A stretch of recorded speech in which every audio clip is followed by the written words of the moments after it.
Yeah, actually, I have two use cases.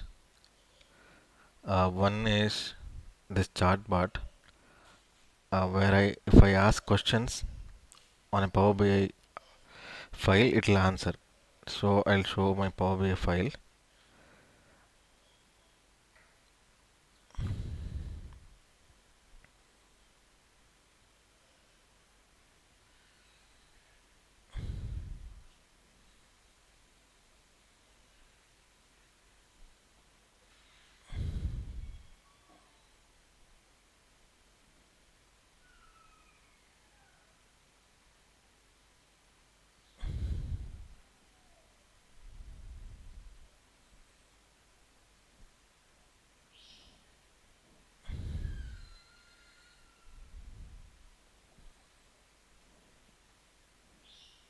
Yeah, this is my workspace, and I have this Power BI file here. And if I open this file,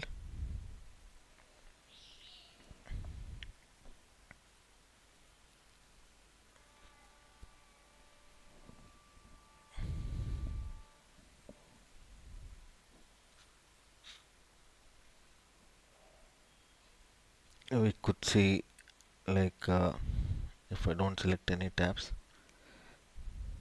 then total employees are 2000, uh, and total male count is 1023, female count is 997, and burnout ratio is 6.45.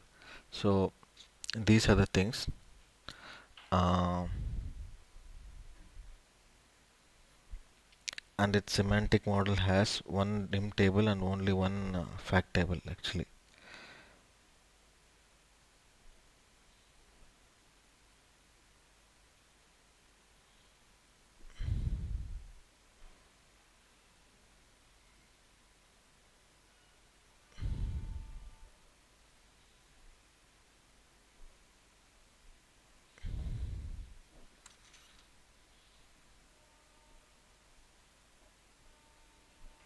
I'm just showing its semantic model.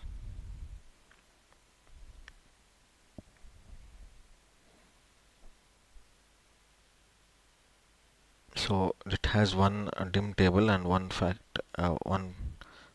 table, and also a measure table. So now, if like the idea is to uh,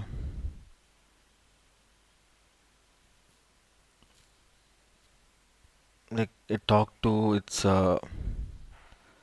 say Power BI APIs.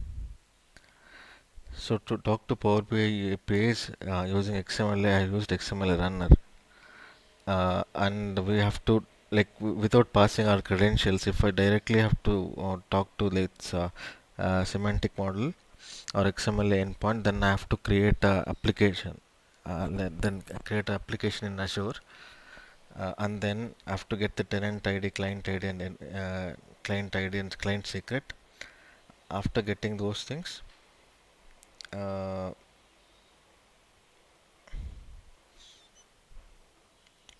and then I have to get the workspace ID and everything. So once I get those things, then it's easy to.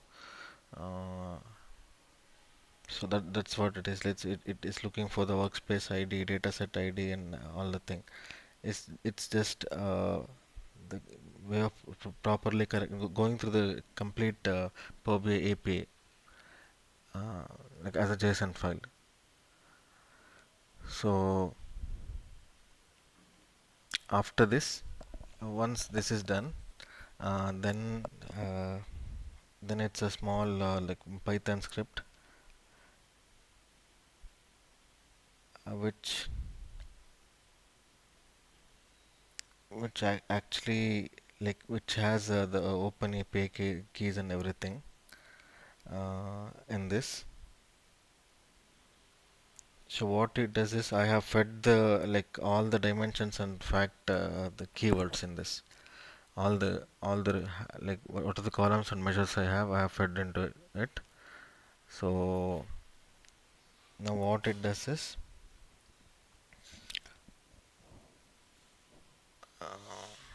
like here where the LLM call happens. So I have this LLM system prompt where I have mentioned that if a measure is already present, then you just display the measure. If not, then use a summarize function to summarize few of the things. Likewise, but this needs a more and more fine tuning kind of thing. It doesn't answer always the right thing. But to demonstrate this, now if I say like total employees,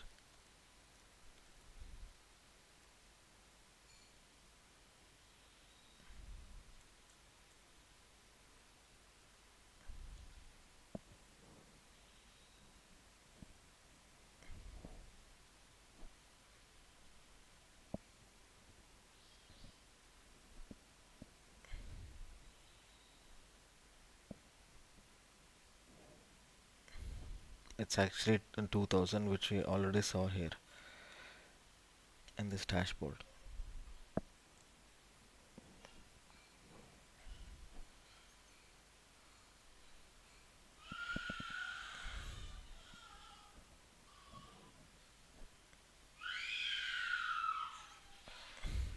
Like the total employees are 2000, and like if I ask total male employees,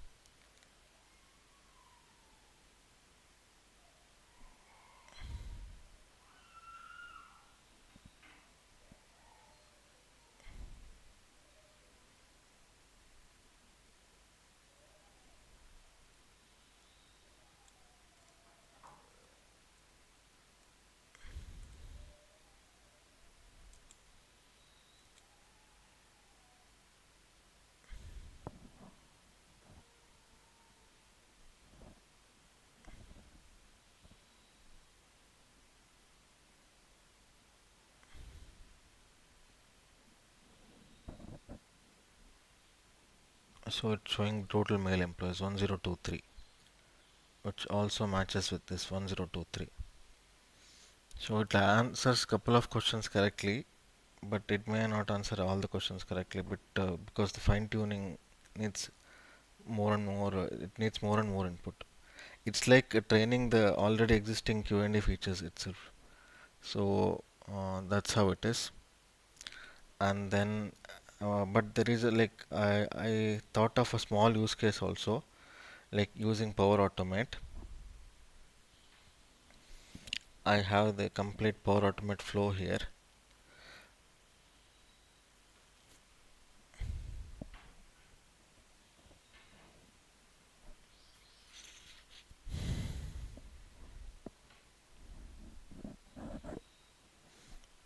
What it actually does is, it actually like fetches a screenshot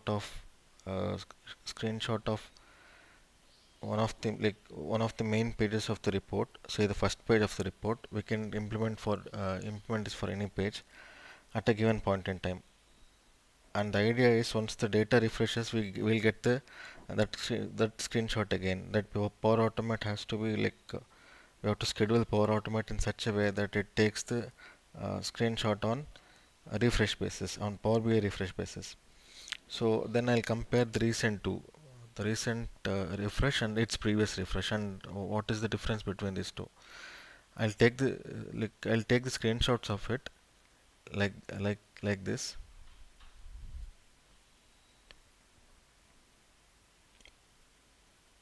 Now if I remove this one,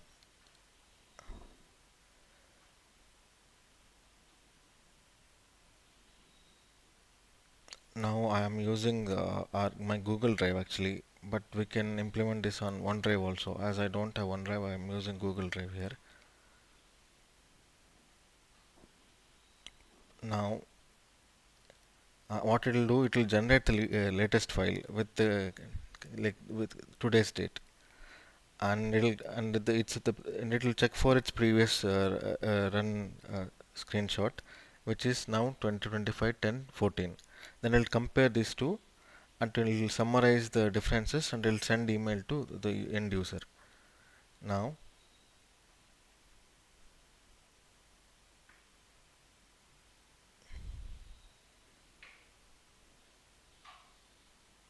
Now this is a manual trigger, but we can automate this trigger to recur at regular intervals. I'll say test.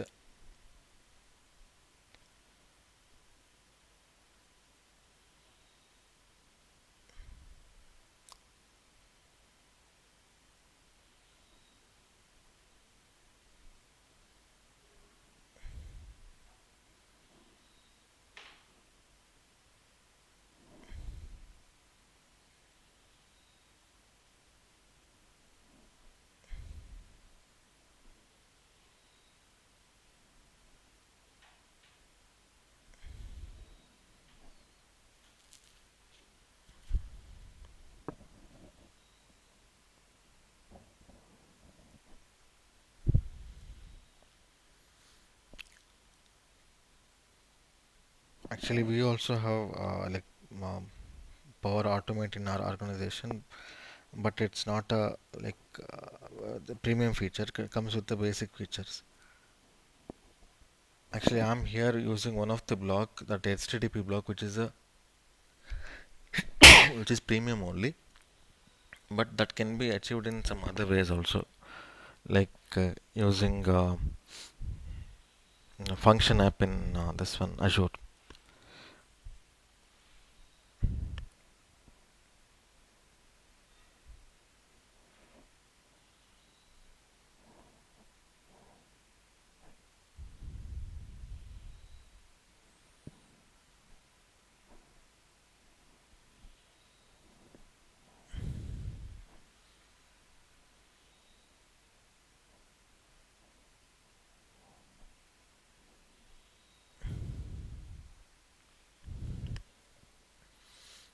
Yeah, actually, it has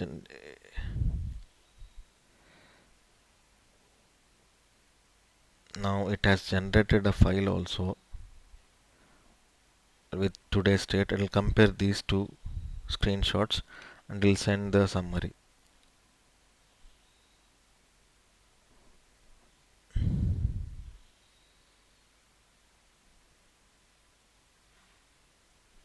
Here is the that HTTP call. Like here is where I'm passing the ChatGPT model,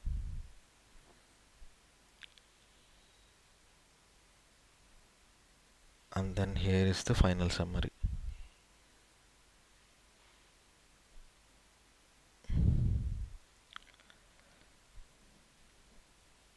If you see here, this is how like I have some bullet points actually. This can be then emailed to users, end users.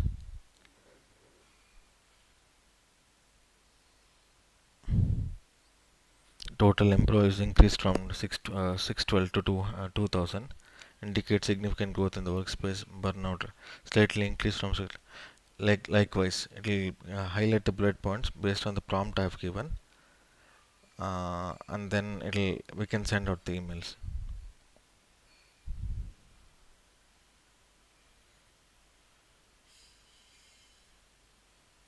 Yeah, like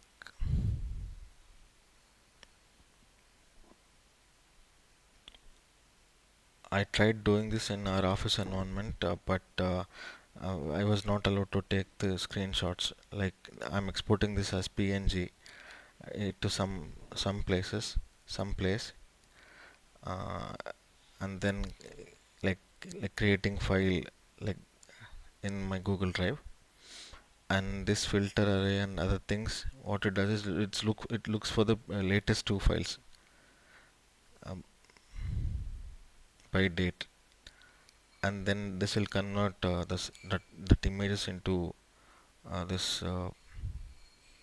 model readable form, and I'm passing the key, and this is my this is the where the HTTP call happens, where I'm passing the model and also giving the context and asking it to compare two KPI screenshots. So that's how it's working. I think this can be like kind of implemented easily and with minimum errors compared to the chart part, because that needs a lot of inputs, and if user writes any questions which is kind of a little out of context, it may give wrong answers. So I think this is the best use case to proceed with. So that's all I have.